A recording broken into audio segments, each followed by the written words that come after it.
In today's video, I'm going to dive into my top 4 tips that will save you time in the kitchen when meal prepping.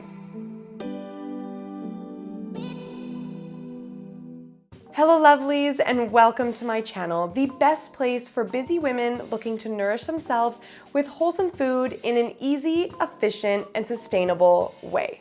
And if you are someone who enjoys conscious tips, tricks, and product reviews all around keeping things healthful, yet super simple and achievable in the kitchen, then click that sub button below for more videos just like this.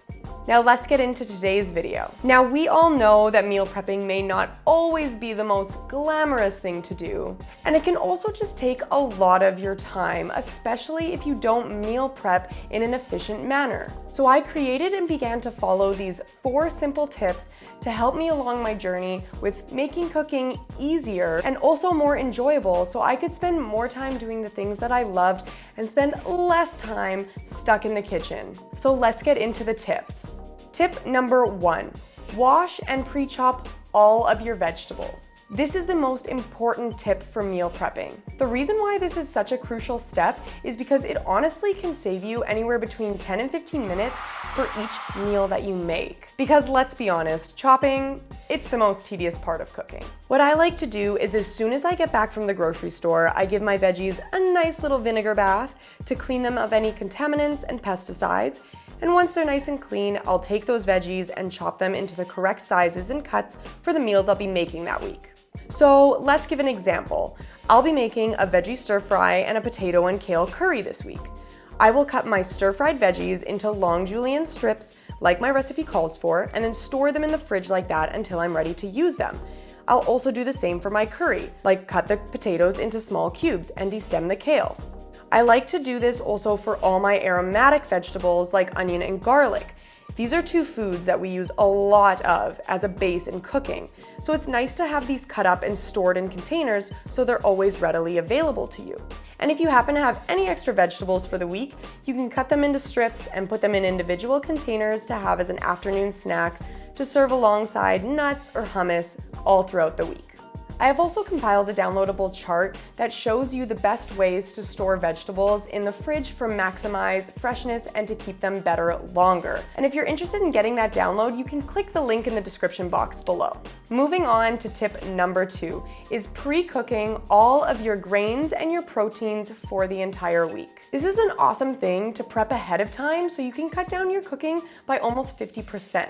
For me, I usually like to have lentils and tofu as my main source of protein, as well as some type of rice or rice noodle as my grain. But you could do this for any of your favorites. So with grains, I will always rinse them off under cold water for a few minutes to get rid of any dirt or resistant starch that may be left on there. And if your grains are not organic, then this step is crucial. We don't want to be ingesting any pesticides or contaminants that could be potentially left as residue on the grains. Once you've rinsed off your grains, then you can cook the desired amount for the week and store it into the fridge for 3 to 5 days depending on the type of grain that you're using. And then I will choose my proteins for the week.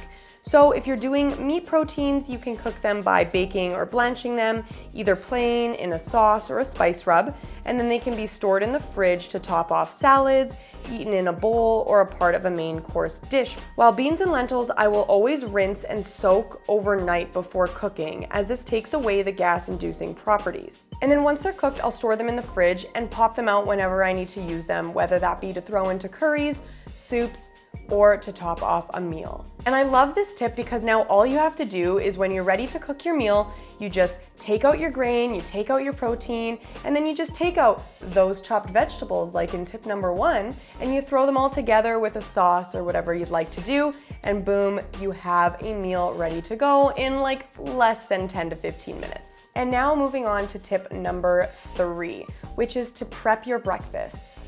I like to prep my breakfasts because sometimes the mornings can just be super hectic, especially if you need to rush off to work. So having something prepped and ready to go can reduce the stress that you're gonna feel first thing in the morning. My number 1 easy to prep breakfast is overnight oats, which is something that literally takes less than a minute to make the night before, but is ready to grab as soon as you wake up. Here is a basic overnight oats recipe. What I like to do is mix half a cup of oats with 1 cup of milk or milk alternative in a jar or a glass container with 1 tablespoon chia seeds, 1 teaspoon maple syrup or honey, and 1 tablespoon coconut flakes. And then in the morning, I just top it off with fresh fruits, nuts and seeds, or whatever I'm feeling like that morning. You can also do this nighttime prep with other breakfast items like smoothies or boiled eggs. So if you like to prep smoothies, is take a freezable container or bag and fill it with whatever you want to throw into your smoothie.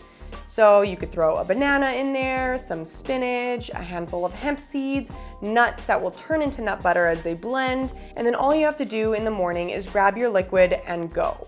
I also like to do this as well with boiled eggs, so you can just top them on top of some avocado toast, just have them with a side of fruit or anything that you really like, but it is a quick and easy, convenient to-go food. And this leads us into our 4th and final tip, which is batch cook or double batch cook. So if you are someone who doesn't like the idea of having to cook every day, even with these time-reducing tips, then batch cooking or double batch cooking will be a lifesaver.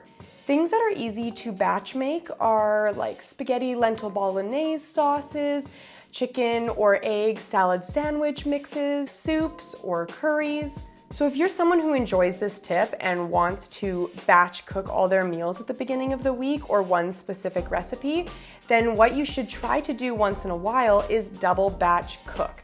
And what double batch cooking is just literally doubling the recipe that you've already cooked so you have a higher serving amount. This way you can portion out the specific serving sizes and freeze them for the coming weeks. I love to do batch cooking once or twice a month.